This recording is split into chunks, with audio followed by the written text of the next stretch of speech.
the Radio Forest Podcast. Dave Davies.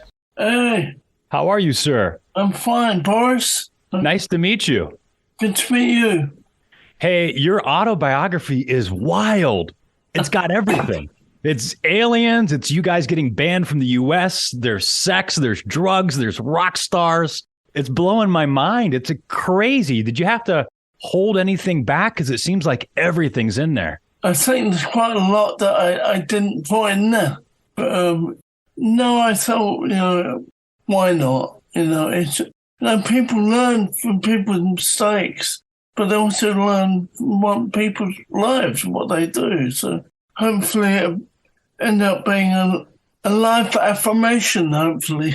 How did you find the writing process? Because you're quite the artist. You paint. Of course, you're a musician. You also meditate. I know you're pretty big into films. Which of those things makes time fly by the fastest? Because when you really get into something like playing guitar, you pick it up, next thing you know, 2 hours have gone by. So you got meditation, painting, guitar, writing. Which one of those passes the time for you the most? Oh, well, good question.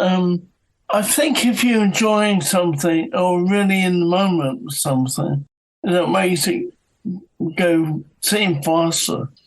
Painting can, if you're really into whatever it is you're doing, all of a sudden the day's gone. You think, what? Time is irrelevant, really, when you're on that flow. I found the book quite hard because emotionally it's quite draining. But I think it's important to get these feelings out and these ideas out. And that's just the great thing about art, is that it's expressive. It's like something in a kid, and you get all these thoughts and feelings and emotions going. It's important, I think, to all of us. There's a lot of emotion in this book. I mean, it starts when you're 15 and you're getting kicked out of school. I had no idea you and the band have been through so much, but like you said, it really was a spilling of all your emotions. Now, I've never had a chance to see the Kinks, but I've seen your son play with Karma to Burn. When did he start picking up the guitar? Daniel. Yeah, Daniel. Yeah, I've seen him on stage, but I've never seen you. Did you teach him, or was that his own path? Well, it was obviously, I was living in LA at the time when I had Daniel, and when he was obviously very musical as a young boy. But he really much carved his way himself, obviously listening to me. But I could see early on that he was really a musical, artistic type of kid. How can you tell as a father when a kid has a little bit of inclination towards music? Was it pretty early, or was it the time like a teenager when everybody kind of gets into it, or was it earlier than that? It's different for any of them, all of them, because I remember one day that Daniel was playing me something and we were jamming, and I thought, I was sort of worried that whether he was going to make it or whatever. And then, like 6 months later, his whole vibe and style was changed, and he'd become, this wonderful musician. I thought, wow, I better watch it. He'll fill in for you. We've hired a new guitarist. His name is Daniel. Yeah. Initials are the same. Yeah. Oh, we already know how to deal with this guy. He just plays guitar a little bit different. Yeah. No, of course, I'm in love with him. I'm in love with his music. It's great. Well, the Kinks have The Journey Part 1, 60th anniversary out now, 2 CD, 2 LP, a lot of remastered tracks on there. It goes way back to the beginning. After some of your health problems, a few years later, you ended up reaching out to Malcolm Young from AC/DC. You'd gone through so much and learning about your own brain and relearning guitar. Did you ever hear back from anybody in the AC/DC camp? I know they keep things pretty quiet. Even other bands have said, they don't talk a lot to other bands. Did you ever hear back from Angus or Malcolm or anybody? No, I don't hear back from anything, but obviously I've done a lot of research and work into, like I said, a very traumatic experience going to a fully blown stroke like that. And at one point, I thought that I would never have come back from that. But you got to keep plugging away, and you keep plugging away. Because the brain and the muscles, your muscle holds memory. It doesn't go away, it's in the muscles. So you have to remember that when you're trying to slog it away. So just the same things every day.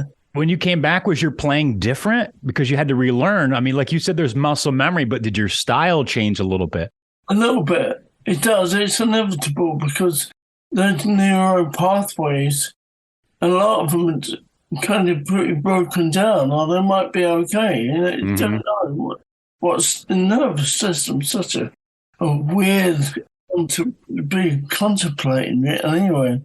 Yeah, it was like some things that relearn a few tricks, In your autobiography, Living on a Thin Line, which came out in January, you talk a lot about a lot of different rock stars, the time and the place that you were. There's a lot of stuff about the Beatles and Jimi Hendrix. But I think you're probably the only guy I've ever talked to, and I'd like to know more about Brian Jones and the Rolling Stones. Well, what's funny is I always hold a special place in my heart for Brian, because for some reason, he and I both hit it off together as mates, I liked him very much. I think he was kind of more like arty than kind of into the rock thing, although he was into that as well. But I think he carried with him like a magnetism of like art and it was a wonderful man, great man. And how are you connected to John Carpenter? I mean, I know you're really interested in films, Mark Hamill, quite a few other actors and directors. Some years ago, I can't even remember when. I was obviously a horror film guy and science fiction. I'd written this film script that I was really pleased with, and I was going to move to LA anyway. And my family, Daniel was a little baby. Mm-hmm. And so I sent my script to John, and I heard back from him and said, why don't we get together?